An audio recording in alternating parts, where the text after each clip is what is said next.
everybody. Welcome back to another Your Story. We're here with the brother Yasir from Red Clay Detailing in Atlanta, Georgia. Welcome, man. Welcome. Thank you. Just to preface this, we are outside. It's springtime. There's dogs, there's landscapers, and our whole crew is sneezing from the excessive amount of pollen that's here. So you're going to hear some background noise. We're going to do our best to keep it out, but just want to obviously preface that. Well, welcome, brother. This is awesome. Feels good. Well, welcome to Atlanta during pollen season, so Yeah. Hope you enjoy. Oh, I do. Why don't you talk about your drink of choice today? Yeah, we got some fresh coconut water here. Keeps you hydrated during the hot months instead of using Powerade and Gatorade.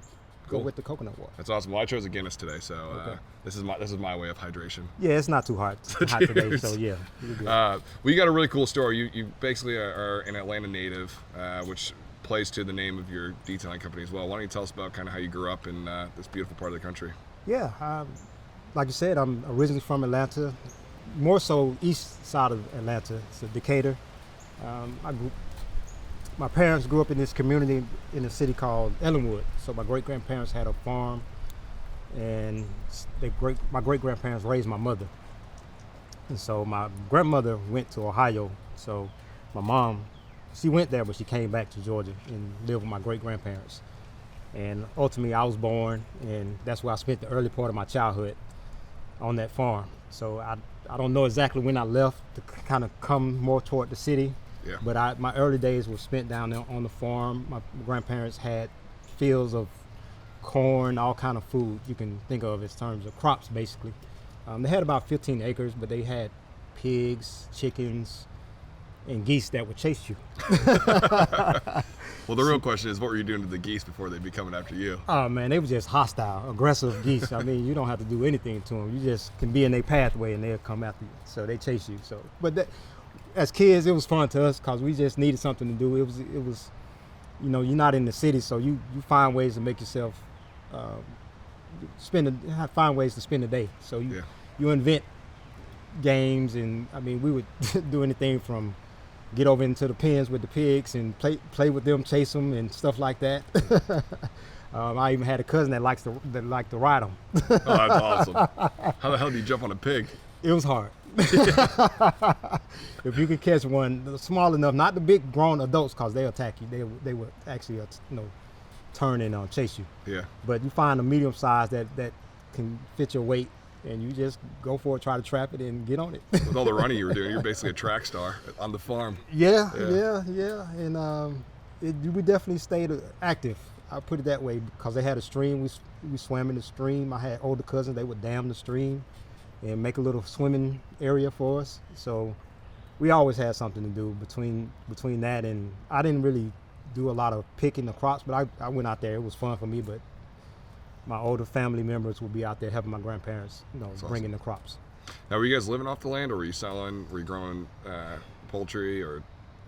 I think my grandparents were trading, selling crops. But a lot of the food, because I remember them whenever the crops come in, they were shelling peas and sorting through because they had fruit trees as well as the crops they grow. So I never went hungry. So during the summertime, you had apples, plums, peaches, muscadines. I don't know if y'all know what muscadines are. No, what is that? They're grapes. So they're a form of grape. The basic colors are purple, and we call it gold, but they're more of a greenish, a bronze color, and they're kind of tart. So, and they make your mouth itch if you eat too many of them. So You some learned people that lesson, I assume. I mean, I like them. I don't eat them as much as I used to. Like my mom, she loves. I put the vines in the yard, so I have 2 vines in the yard for my mom. Oh, that's cool. So things like that. Just naturally living off the land, just things grow like blackberries grow. And we can be walking down the street and just see blackberries on the side of the road. So a lot of things just grew wild. I saw this growing up as in the neighborhood. You ever get back out there to the farm? Yeah, the farm is no longer there, so it's just the acreage now. But I do go periodically. We use it for events. There's a pavilion, a kitchen area, a bar area, cool. a stage. Wow. So we use it for family reunions and cookouts and things of that nature. So during the summer, during COVID, we haven't been doing very much, but during the summer, we definitely get out there, holidays and different weekends, and we've used it for quite a few different things, concerts and whatever. That's great. You come from a big family? Yeah, my family is huge. My great grandparents, they had 15 children, and this is my mother's parents. So 15 of them. Jeez. And then my mother, she has roughly 20 brothers and sisters. 20? Yeah. Blood brother and sisters? Yeah, I mean, my great grandparents divorced, and so my granddad remarried, and so he had more kids. So that's how Oh my gosh. it got bigger. Yeah. So yeah. So basically, you guys started in Atlanta. Yeah. Yeah. Well, you were sharing a story last night at dinner too about your wife and how you basically, when you were dating growing up. Oh, in this. Yeah.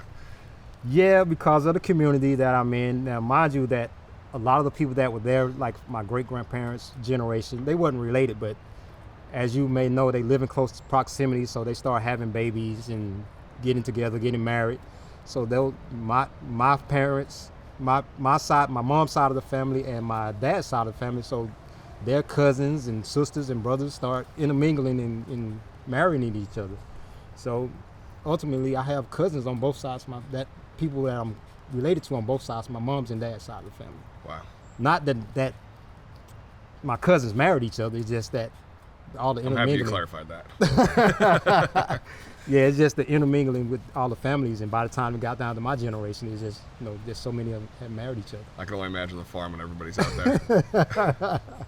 Yeah, so I have to, when I was, before I got married, when I meet a woman, I knew she was from Atlanta, it's like, hey, I started giving them third degree, like, where you from, where your people from? Just wanted to make sure. Where your origins, yeah. Here's a saliva test. I'll call you in 3 days when it returns, right? Yeah, definitely, absolutely. So you just want to put some distance in between, the relations. Absolutely, that's awesome. Well, growing up, you decided to go to the Marines too, right out of high school. Yeah. What was the decision to do that? I didn't want to go to college, so I went to the Marine Corps as a way to get a set of skills and get paid while gaining those skills. So I went and was trained as a radar technician, air traffic control systems. And so I did that for 6 years, and I did it right out of high school. So as people were going to college, I went to boot camp that September, and it was a culture shock because, of course, you're used to people, your parents may yell at you here and there because you do something stupid.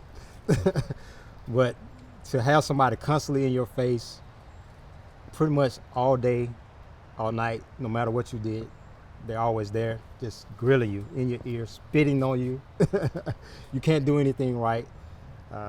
So yeah, you learn to get used to it, and you learn to function. And the goal is I understood it, is to see if you can work under pressure. See if you can take the stress and still complete the task, whatever that may be. And so I translated even after I got out of the Marine Corps. Like, I worked in the broadcast field. I was a broadcast engineer. And so things would go. While you were in the Marine Corps, or once you got out? Once I got out. So I went into satellite communications. I worked on that.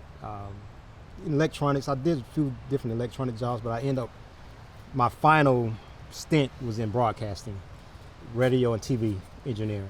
And so I was at a radio station, or network really, because they broadcast throughout the whole state, radio and television. And so our task was to make my job as part of our department, the engineering department, is to make sure it stays on the air. So also we were responsible for all the studios, making sure the cameras were hooked up and all the signals coming in and out of the studio that need to be, the control boards are working, everybody has the pictures and the sound they need to have going in and out the building and out of the rooms. And so we made, and I was a night guy. I was a single person that worked at night. And so I was usually there by myself, and everybody's gone home. We ran a 24-hour facility with 4 people, full-time. It's a lot of responsibility. Yeah, the last couple of years, a lot of people started leaving because they went on out to the field. They was close to their retirement or whatever the case may be. And then we had some part-time people that filled in on the weekends. So they would call us, because we rotated every 4 weeks as being on call. So anything happened, we get a phone call on the weekends in the middle of the night if something happens.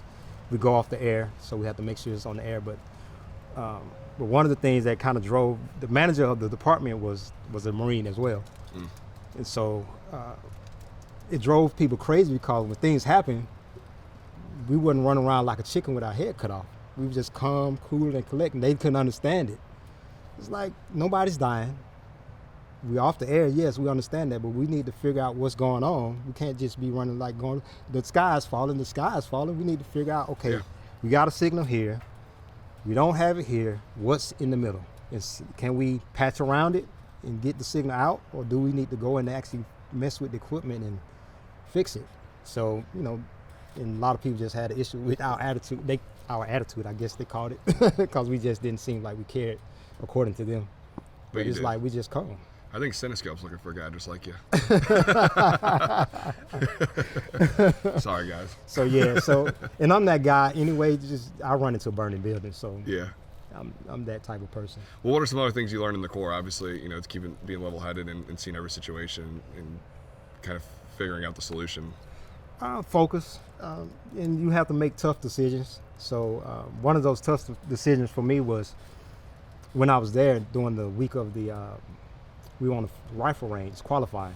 How long was the Marine Corps? Was 3 months. Okay. It's 3 months.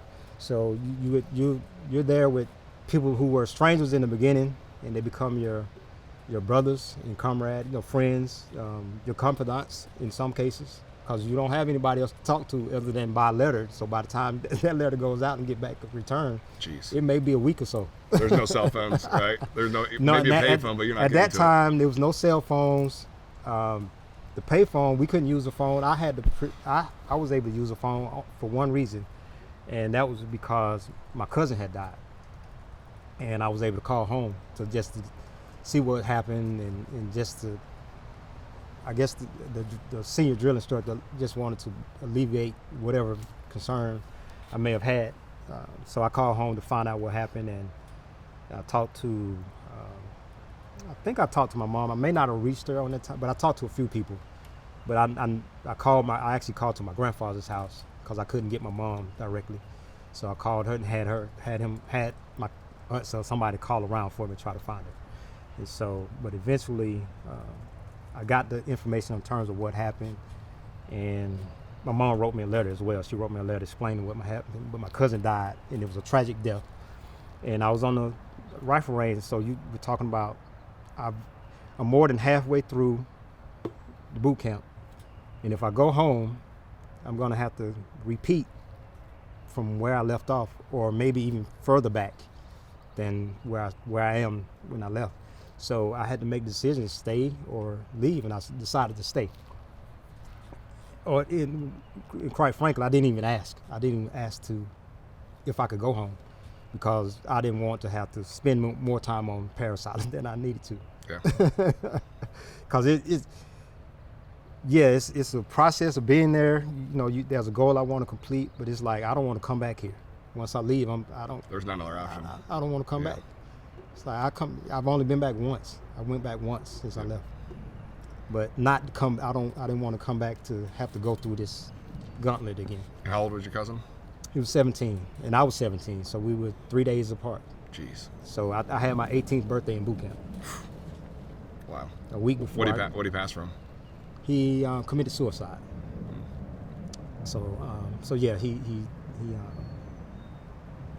hung himself at his home, and his younger brother and his according to the information I got, his younger brother and his grandfather found him. Jeez. Did you guys grow up together, being that close in age? Yeah. We were running around on our grandparents' farm and in the neighborhood, not just on the farm, but we was all over the neighborhood. Pig jumping together? Pig jumping and swimming in the creek and adventures, just having adventures all through, just growing up all those years. Did that, having him pass away, did that motivate you at all going through because boot camp's not, at least from what you hear, it's, especially in the Marine Corps, it's one of the more tougher mental things that you go through. Yeah. So it was like I was saying, this happened during the rifle qualification week. Yeah. And so, since I decided not to go home, I dedicated that week to him. And so I said, I'm doing this for him. That's the only way I think I could have got through it. Had I not, just knowing that I can't go home to at least to his funeral, that this is how I'm gonna memorialize you. And so I didn't get expert, but I got sharpshooter, which is the middle. You got 3 levels: marksman, sharpshooter, and expert. So I was able to get sharpshooter. I got expert later on down the road, but He didn't help you get all the way there. but I qualified. So that, most importantly, I qualified in that way. I didn't have to go and repeat the rifle range and get through that and continue on and graduate on time. Wow. And so I got through it, and we graduated in December that year, and I went home. Wow. Were you deployed at all during those 6 years? Yeah, I went to. Most of my time was spent on the East Coast. I trained in Memphis for my technical training. At the time, they had a Navy base called NAS Memphis. So I went there for school, technical school. Then I went to New River, which is near Camp Lejeune in North Carolina. And then I went to a place called Bogue Field, which is right north of small auxiliary field. So it simulates it has traps like on a carrier. So you have aircraft that want to come in and simulate the carrier. They put it on the ground. They put it on, but it's on the ground, so the ship is not moving. So you don't have that aspect, but you do have the trap element of it. Yep. And so, and a lot of Harriers. If you're familiar with the Harrier not only flies like a normal plane, but it can take off like a helicopter. Yep. So, and it's loud. So I have some hearing damage from that Harrier, from a lot of the Harriers, because they come in, you don't know when they're coming in. Yeah.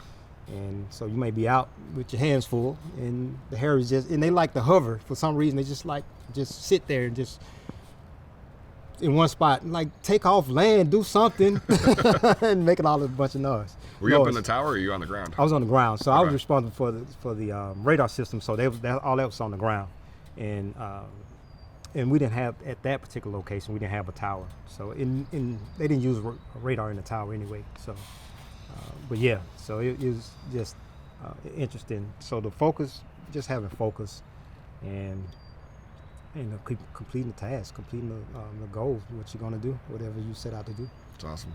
What was your decision to leave the Corps after 6 years? I had reached E5, which is a sergeant in the Marine Corps, and that's it's more of a management supervisory position, a rank. However, most of everybody in my field, in that what do you call it, that career, because you had not only radar techs, you had what's called navigational aid techs and communication. So they work on the radios, and the navigation aids techs work on the navigation equipment. So all of us were together, but it's a very small group of people. And so a lot of us got promoted all at the same time. So you have all these bunch of sergeants and corporals, so it's like we all together, we all rank the same. So it's like you really not, who's going to listen to who, because we're all the same rank. We all went to school together. Oh, so you all knew each other the whole way through. Yeah. But not only that, you start the way that you get promoted is different. It changes once you reach E5, and it's called fitness report, if I remember correctly. And so you're graded by your superiors, and so it becomes political. Yeah. So depending on your relationship with your superiors, will determine how you move up the ranks. Yeah. So that's when you jumped out? Yeah. It was time? Yeah. Yep. Did you come back to Atlanta then? Yeah, I came back to Atlanta, went to school. I started I went to, it's now called Kennesaw State, but it's Southern Polytechnic. I stayed up there for a little while, but I ended up leaving and going to a smaller vocational school, Chattahoochee Tech, and got a degree in computer and electronics engineering. And so I did that. It took me about 2 years, I guess, to go through that school after leaving Southern Polytechnic. Sure. And so I started working in various jobs, but like I said, I ended up in satellite communication. I worked for a company that did distance learning for the government, VA, FAA, Army, Air Force. And so we managed their broadcast. And so basically, just like you would authorize a box at your home, we could do that at the satellite system at their different locations throughout the country. And so, and then not only that, we received calls if they say, for instance, they couldn't get the box working or something, we had to walk them through it. And it's funny because sometimes they would call you, you ask them where the box is, and like, it's in the ceiling. I'm like, in the ceiling? Like, so I guess whoever installed it, they ran out of cable, and so that's where they put the box. Yeah. Instead of coming back to finish the install, to run cable all the way to the viewing room, they left it up there. So we have to send out text to finish the job. Oh, that's great. So it's always funny, and when you talk to people and see, you just get the different aspects of walking people through, because some of them never touched the equipment, because a lot of it was automated, so they just knew it came on at a certain time whenever it was scheduled. So then I made my way into broadcast world. I worked at CNN International and a couple other stations, and the last one was a public broadcasting station. I'm sure I'm not the only one thinking this, but how the heck did you get into detailing then? How did I get into detailing? So in 2003, I started, I was out of work. I was investing, I had real estate, rental properties, and You were owning the rental properties, or I owned the rental properties, so I had a few of them. But for me, the market went soft, so I couldn't get tenants. I was at least not at the rate that I wanted to get them in there for the rental amounts. And so I had to pay the note on these houses, and I needed income. So, but I eventually ended up dumping the houses. But I was like, I needed some quick cash. So as a result of getting cash, of trying to find a way to get cash, I had to sit down and analyze what I had. I was like, what could I do, and what do I know today that I can go and make some money without a whole lot of energy. That it don't take a lot of time. And so I had a pickup truck, and I had a upright vacuum cleaner that you can attach the little hose onto. And I had a few supplies with us, so I just went to the store, bought some detailing supply, car wash soap, tire dressing, that's the basics. So because I started out just washing cars, so I made some flyers and went to my neighborhood. So where I lived, it was the main district. It was called Candler Road. So on this street, it was a business district. So I just started going to the offices, dental offices, insurance agents, whatever, door knocking. Just went to them and told them what I did, and I strategically went to certain places because there was a car wash on one of the corners of the self-service car wash where you can go and wash your own car. So I targeted places that was close by. So if the people would allow me, I would take the car to the car wash, clean it up, and bring it back. And those who wouldn't have, didn't want me to take the car off, I had a water hose, so I'll just hook up into their spigot and wash the car on their site, plug into electricity. And because I had no generator, nothing. I just worked with what I had. I didn't buy any special equipment. As I made money, I bought an inverter where I could plug into the cigarette lighter. Over time, I got a better vacuum. I got a tank. I actually had a tank with a spray on it. So you go to Northern, they had the sprayers attached. Yep. I used one of those. Wow. So I didn't buy a pressure washer. So I used that to wash the cars. And it worked? And it worked. It wasn't very high pressure. I managed. I had to figure out how to get the water off the car with the low pressure. So I figured it out, and I got through it. I continued to make money, and I was able to buy equipment, generators, and a generator, and eventually, some kind of way, I ended up using the pressure washer. And I was like, oh, this is how this works. I was like, this was like an awakening, like the pressure washer versus what I'm doing now. I got to have the pressure washer because I didn't know anything about a pressure washer, and so I eventually ended up making the money to get the pressure washer and just kept going. So after about 3 years, I got tired. I got burnt out because I was working every day, pretty much, and I didn't want to do it anymore because I realized I wasn't making as much money as I needed. So I went and got a job doing fitness equipment repair. So I started doing that, got into I became a land surveyor. So you need some surveying done, I can do that too. So I got a bunch of different skills. So and then, but people started calling me. Some of my old customers, they started calling, hey, I need my car cleaned. Nobody can do it like you, da da da da. So I started back up, just few customers here and there. And so by 2008, the economy went down, of course, as we all know.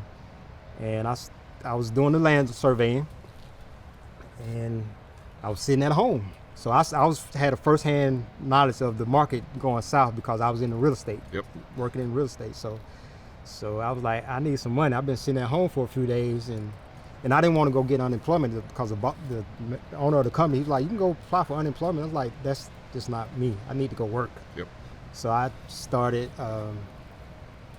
detailing up again, more often, and I found some kind of way I ended up at this office building north up in Sandy Springs. So I started going there a couple of times a week, getting customers out of there.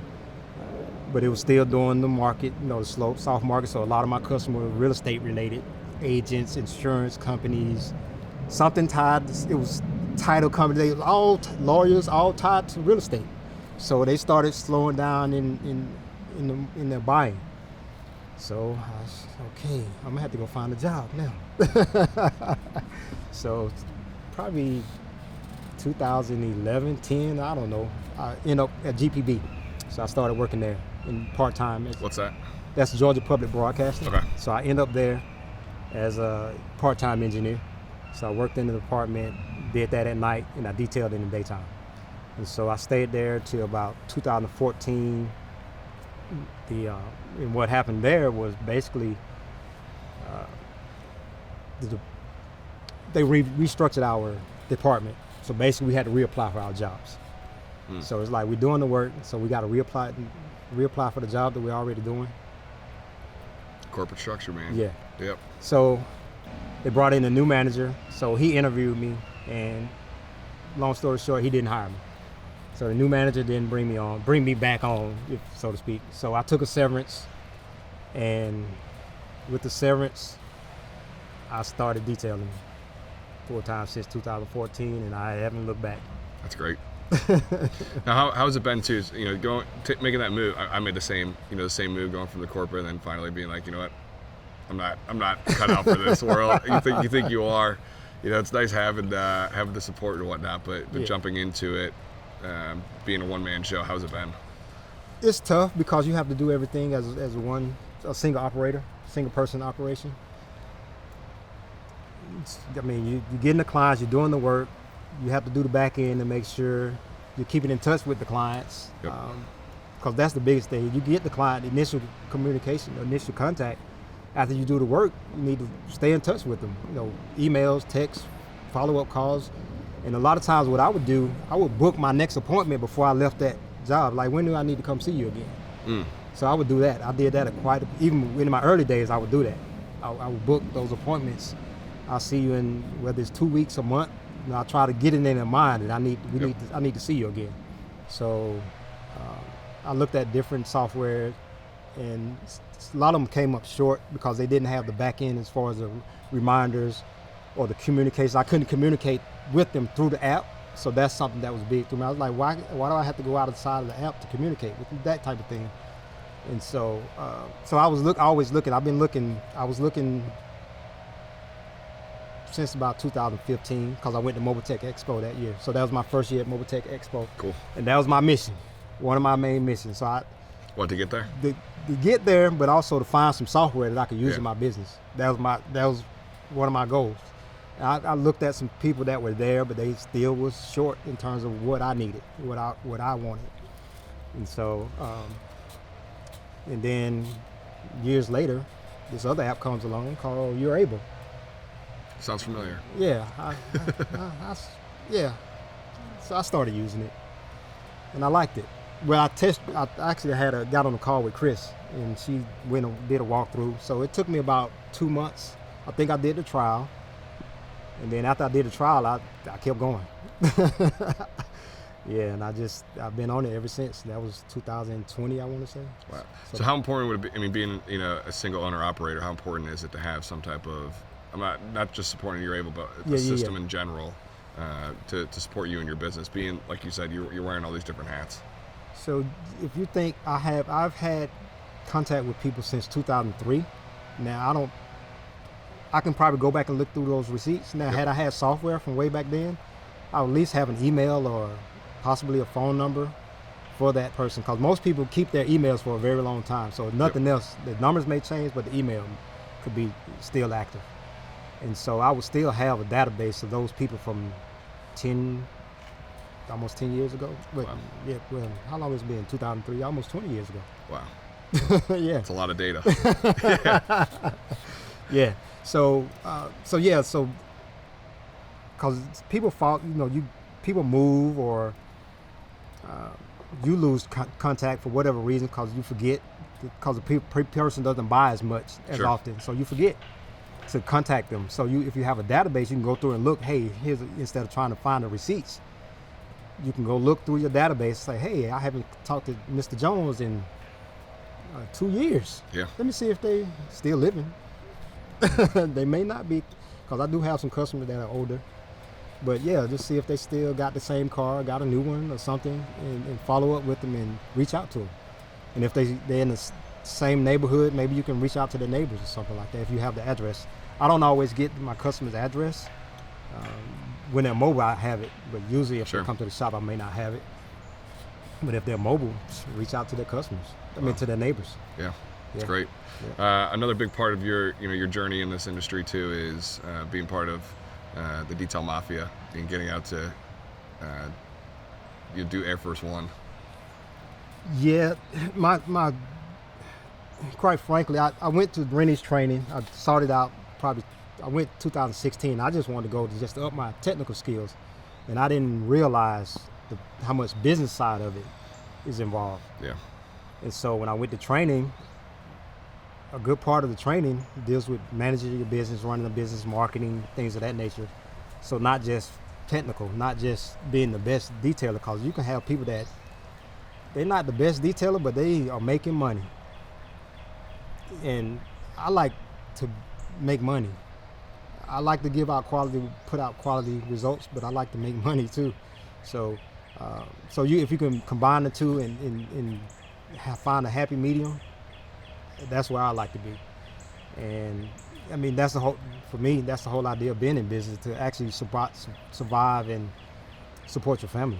So this is how I make money. I don't have a part-time job. I don't have any other money coming in. Yeah. This is it. And so the goal is not just to rub on the car just because I like cars. I mean, I like a nice car. We got some nice cars behind us with us. Yeah. But I don't just want to rub on them just to be rubbing on them. Yep. I get that. I 100% understand that. But yeah, so that being a part of that group, if you're for me, if that's what I got out of the guys, there's some guys they're doing top-notch work and they're killing it. And so to be in the company, though, to have access to people like that, and they're sharing, they're willing. A lot of guys are willing to share, guys and girls, because it's not men and women, because it's not just men. Yep. So you have people at different levels. There's single operators such as myself, and people who have some major operations. So depending on where you're trying to go, you have somebody in that group that you can tap into to seek out that path and make it less complicated for you, and help you ease that transition into that. So I didn't understand that, or I didn't realize that when I went to the training. So I stayed. I became a member of the group because of that, and I think it's definitely helped me just in terms of changing my mindset and focusing me on what I believe to be important for myself. It may not work for everybody, but for what I want to achieve, that being a part of that group helped channel that energy. And then being invited to Air Force One, I wasn't, you have people that join the group because they want to become part of that team, and I didn't join it to be that. I just went because I was trying to have a better business. And so Diane and Rennie, they saw something that they felt was in me, that they wanted to be a part of the team. So I appreciate that from them, allowing me to become a member of that group. And to this day, I really never asked them why they chose me or anything. I just try to make the best of it whenever I go, participate, put in my energy, because it's work. When you go see, a lot of people think it's just glamour. Yeah, what is that experience like? You're talking about preserving history. Yep. So you got, it's not only just the Air Force One, you have a provision of aircraft. So it's about 16 or 17 aircraft. Oh, wow. So not all of them are getting paint correction or polishing. So the two of the main ones is the Air Force One, and then there's a B-29. It's a all aluminum aircraft. So it's a B-29 bomber. And that thing, once it's looking good, get it polished, you can shave in it. That's great. So it's great to be a part of that, and the people that run the museum, that even work there, they appreciate you being there, because it helps them, and because some of the people there, they have intimate connections. They have either their family, husbands, or what have you, may have been involved, or grandfathers, or whomever may have been involved in these aircraft.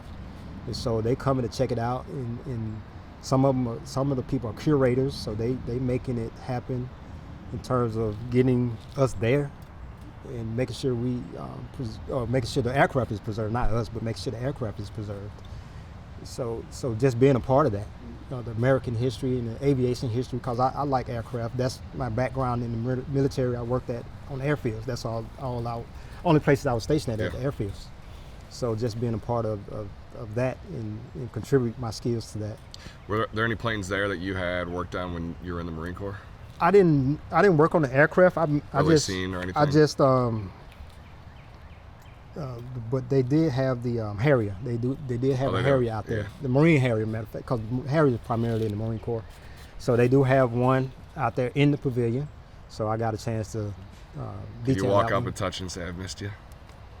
Sometimes it's like, I was like, I never wanted to see you. It's a love again. hate. It's like, it's good to see you, as long as you're not flying. Had your earplugs in, ready to go. Yeah, absolutely. So yeah, it's good to see something familiar from your past. Yeah. Well, we always like to talk about legacy too, especially with these your stories, because it's really important to see what story you want to leave behind. Of a meeting your two whippersnapper of kids yesterday I felt like I was 4 years old again, running around with all the energy they have. Oh man! But how have things shifted since you became a father? It changes. Oh man, becoming a father. Is I was there when they were both born. I was in the room when they both came into the world. So one of the traditions as a Muslim, when your child is born, there's certain things you must say to them when they're first coming to this world. And one of those is in the right ears, what's called the prayer. So that what this is if you ever been in a Muslim country, or a country where you heard this sound, is an Arabic sound, it sounds like somebody singing. In a lot of cases, it may be the call to prayer. It's time for prayer. Certain times of the day, Muslims pray. So there's they're, for lack of a better expression, verses that you recite to invite the people to the mosque for prayer. And then in the left ear, you recite what's called the iqama, and that means to establish. That word literally means to establish. So it's time to establish prayer. So you say that word. There's a phrase that's added to the call to prayer that lets you know it's time we're getting ready to line up for prayer. So you say those two to them when they first come into this world. So bridging that connection to them becoming the connection to God and their connection to this world. And so I was there for both of them, and I did that for them when they came into this world. But yeah, they're a ball of energy, and you saw, they just was nonstop. Imagine me being out in the heat and sun, been detailing the car all day, and I had to come home. Oh my God, I can't to imagine. Those two. my babysitting rate went from $10 an hour to about $500 an hour after last night. So I've learned to manage how I interact with them when I get home. So they, if they see me coming in the door, they're like, "Oh, daddy," they're ready to happy to see me, which is lovely. I love how well they receive me when I come home. And so, but it's like I got bags, I might have stuff in my hand, and they, they want to just grab me and play and stuff like that. And I'm like, wait a minute, let me go downstairs. I might need to go make a pit call and stop for something, you know. So, but yeah, once I get in, I play with them and do whatever, depending on what time of day it is. Because sometimes, play with them, and then I get to a point where it's like, hey, y'all go ahead and play. I'm just gonna sit down right here and play with you. No, I play with them from a distance. Yeah. Oh, that's great.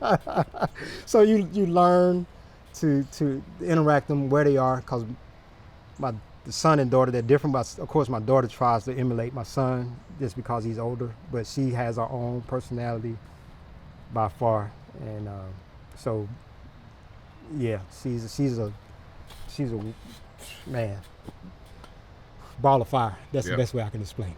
That's pretty damn good. Well, something I noticed about you last night too, and how you interact with the children, you're so calm. Like, they're wild, and you were just so calm. And even, when your son, I think he threw a pillow or something. Yeah. And obviously you're doing a dad moment, but it wasn't like, you didn't yell one time. And to Michael trying to get me to have a couple children. Thank you, Michael. I learned last night that you were so relaxed with them the whole time, and you could see just their reaction to you too. They're like, yeah, I did something bad, and he was like, all right, yep, I'm back to playing again. Yeah. But you and your wife were just sitting there like lighting. I mean, maybe it's because we were all running around with them. That probably helped. But it was really cool watching you just let them be kids. And when they did something wrong, you're like, yeah, you did something wrong. Let's talk about it. All right, get back to it. Yeah. I mean, at 4 years old, 4 years old. I mean, he's just experiencing the world. He doesn't know anything. No. I mean, no more than what he may have seen on YouTube or heard somebody say. I mean, it's a big world out here. There's a lot he's going to experience and see with or without me. Yep. So I'm going to try to give him as much as I can from my perspective, and then just let him explore. And hopefully he makes some good choices, and very good choices in his life. And I can't control I can only give him a foundation. And that's what I'm here. And I'll tell you this. A lot of people say they're raising children. I'm not raising children. I'm raising a man and a woman. Ooh. That's what I want to have. I want them to be a man and a woman, not a child. When they get to get up in life. Well, when they do get up in life, what's the legacy you're going to be leaving behind for them? One of the legacies, I bought them some property. So I did that for them, but also I hope for this legacy of red clay detailing will be there for them. So that's what I'm working on, to establish red clay detailing where I can transfer it to them, whether they want to actually participate in the business as a detailer, run it, franchise it, whatever they sell it. If it affords them opportunity to do something more to their liking, their inclinations, go for it. Just let them know that I just like to fuel that any way I can. I'm not here to tell you need to be a detailer. I'm not telling you need to be a businessman. If you want to go work a job, go work a job. If that's your lot in life, so be it. Because not everybody's cut out to run a business. I can't say I'm the best businessman. It's just this is where I found myself, and my goal is to make it. I didn't pursue it. I came up through life with a bunch of entrepreneurs between my grandfather, uncles, and stuff. They all had their own trades, construction. I worked with my grandfather growing up. He worked in construction, and I was 7, 8 years old working on a freaking construction site. Jeez. You probably won't see that now, but kids doing that now. But yeah, I mean, it got to a point where I have an uncle that's about 2 years older than me. So a lot of my uncles and cousins, the males, we worked with my grandfather. And so it wasn't that many of us as far as the boys, my cousins. But those of us the 4 or 5 of us that are in the family, we came up working construction. We could go out on the site. My uncle, the one that's 2 years older than me, we went out on the site with my grandfather one day. Just him, my grandfather, and the 3 of us, just the 3 of us, my uncle. So we went on the site. My grandfather had a backhoe, so he dug. So we did foundations for homes. So the foundation, you dig a trench, and then it has to be a certain depth, and it can depend. The house can be something as big as where we are today, or it can be just a little small bungalow or something.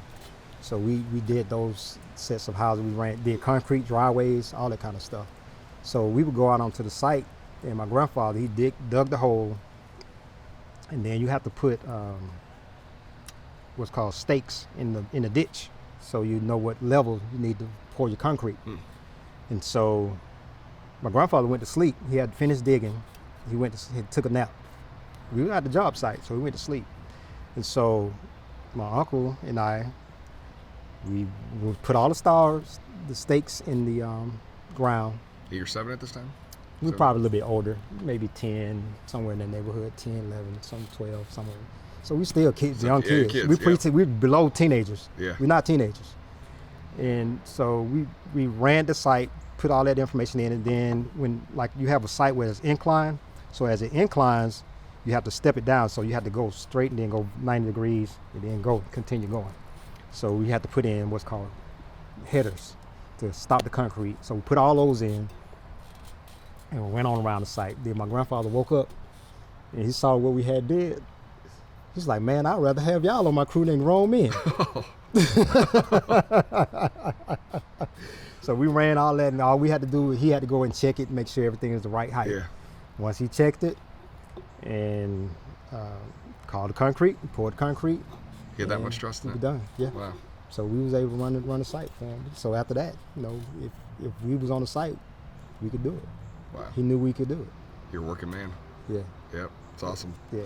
Well, obviously, working on a construction site too, I'm sure you went through some other things in life too, with your siblings. At 10 years old, you lost your sister?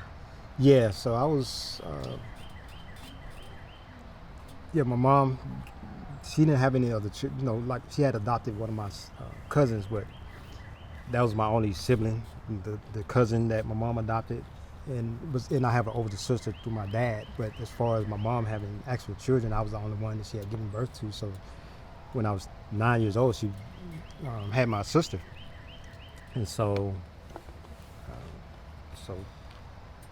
probably shortly after my sister's birth, some kind of way, I don't know if the doctors, but she was having some kind of chest issues or breathing issues. She was having breathing issues, and they took her to the hospital, and so some kind of respiratory defect, or I don't know exactly what she had, but it was something related to her lungs, and she only lived 2 months after her birth. And so I'm in 5th grade at this time, and I remember holding her when she was at home, because most of the time she was at the hospital, but my mom did bring her home. I remember holding her in the living room. So that's one memory I have of her. And another memory I have of her is in the hospital. And they had this clear cover over her that she was in. So I don't know if that was just a container to help her with her breathing or whatever ailment she was dealing with. And that was the only time I saw her in the hospital. And after that, she passed away in the hospital. And I took it pretty hard. So I remember one night I was home and I was crying in the bed. I was asleep and my mom heard me, so she came in there and started, to see what was going on. And I told her what was going, why I was crying, because of Kim. That was her name, Kimberly. And so I got in a little trouble at school and crazy. So I started acting up. And my one of the teachers, my 5th grade teacher, she wanted. I had something and she wanted a piece of paper I had, and I wouldn't give it to her. So to cut it to the chase, we got in a fight. So you're your teacher? Yeah. So we had a little skirmish, and I was in the 5th grade with my teacher. And so who won that battle? I did. Oh, no. I won it. That's the story I'm sticking to. What happened? They took me out of her classroom, and the way that they got me out of her classroom was I went to the school had a lead teacher, so I went to her office every day. So I would go to her office. I think it might have just been a certain period of the day, and I just took tests, just English tests. So I don't know if they're still doing it in school, but in grade school you have levels, like for reading or English you have level 1, level 2, level blah blah blah. So you in the classes based on what level you are. And so where I was in that current teacher's class. I just kept taking tests until I tested out till I failed the test. And then they finally put me in a classroom. So I don't know if I went through, I don't know how many tests I took, but it was a minimum of 5. I went advanced 5 levels. Wow. So they took me out of her class and put me into another classroom. So I never had any more contact with her. So I didn't have to deal with, because we would switch classroom for social studies, math, and stuff, but I never had any more contact with her. Yeah. And but so, yeah, but that with my sister's death, it was my first experience with death. I hadn't been that close to, people died. I had an uncle die, but it's like I never went to his funeral. He just disappeared. I never saw him again. I don't have any, nothing. I remember him, but it's like as far as the whole experience, just going through the cycle, watching somebody suffer, and then they die. That was my first experience with that. So at 10 years old, death became a reality. Did that change your viewpoint on life as a whole? Yeah, because it for me is like, okay, we're not gonna stay. It doesn't matter what your age is. We're gonna die. And there's no particular time that we don't have to live to be an old age. And also for me, I've never been a materialist. I like money. I like nice things, but it's just like accumulating things just to have things. Yep. That's not me. I've never gravitated toward that. I like to dress decent clothing. I like to have a nice place to live. I like to be in a nice neighborhood, clean home, clean clothes, a reliable car. It's important. The functional things mostly. Yep. But just to be glamorous, I'm not into glamour. That's so it's just understanding that life will end, and what you leave behind, those things. And I've seen where people die, people leave things behind, and people just sell it, like a home, Yep. cars. So that means nothing to a lot of people. Just they don't care the person you're passing it down to. They don't take care of it. They don't cherish it like you may have. They're just looking at for the next payday. I've seen people sell a house that could have been worth quite a bit of money, sell it for pennies. Yep. Just because they were just trying to get a quick buck. And then I'm like, on that side of it, it's like, okay, you got a house that your mom or dad or your parents or whomever, grandparents, worked hard to get, because I was doing a real estate investment, so I could do a title trace on some of these properties. And I'm like, you can see ways some people may accumulate things, like land. You can see, I saw one person, he had 109 acres. And I saw where he bought those put all those 109, he didn't buy it all at one time, he put it all together. So for somebody to just sell it off just on the whim, it's like your dad made an effort in during the time of freaking Jim Crow. He acquired this. So imagine the hardship he had to go through. So things in general. Land, yes, I like land. Yep. I want to pass that on to but as far as a car or maybe a house, but as far as a car or something else, maybe some money, in the bank, Yep. yeah. You're a humble man. I'll do that. Yeah. Low key. Yeah, I don't like flash. No. And that's just because I know this life is fleeting. Yeah. Well, one thing, it's cool how the world works, and just popped in my head now. You lost your sister at a young age, but your son's got his, which is cool. Yeah. Just got passed down one generation. Oh yeah. Yeah. So hopefully they grow up together and have a good life. Yeah. So I like I said, I want to facilitate whatever I can to help make sure they have that. Well, how are you facilitating what's next for Red Clay? Red Clay, so the goal is to get past being a one single person operator because my body can't take it much longer. So to get to a point where I can bring in, starting with maybe one person on a more regular basis, for maybe part-time, and then to go to full-time, and then and grow from there. Get a location and bring in some other services like tent, PPF, things of that nature, and just keep going. And just, like I said, transfer it, whether to sell it And even if I sell it, the money's going to go to those 2 little babies you had running around the house the other day. Not anymore. That was one night. I'll bring them back. You know, you can get some more energy out while you're down here. Cause my Best daughter, night of sleep I've ever had. I told you my daughter stays up to like 1 and 2 in the morning, right? Yep. So she was out. She was out cold? Yeah, she was out cold last night. Yeah. so I need you to come. You know, You're welcome. You come on. Thank you. So I need you to Want to make sure you got your beauty sleep for today. come on to the house. You know, facilitate that so I can get some more beauty No, I'd sleep. be happy to do that. Well, brother, it's an honor. Thanks so much. I really do appreciate it. Thanks for just being the man you are. Yeah, thank you for having me in doing this. I appreciate. Just I'm overwhelmed, quite frankly. That's cool. Yeah. Yeah, it's an honor. I know when Michael, you know, we were going to the Atlanta tour and he brought your name up and told us the story and why he chose you. It's like, yep, completely understand that. And now we see it all today. So I appreciate you, man. Thanks so much. Excited for your next journey. Hey, I'm gearing up for it. That's right. All right. Well, thank you everybody for checking in as always. Thank you, Yasir and Red Clay and everybody over at your shop for opening up too, and for you just sharing your story. Absolutely. My pleasure. Yep. Make sure you go online, sign up for a free 30-day trial. Thank you, Michael, Chris, Kyle, everyone at You're Able, everyone at Cinescope for making this happen. If you have any questions, please reach out. And as always, keep shining. Cheers, brother.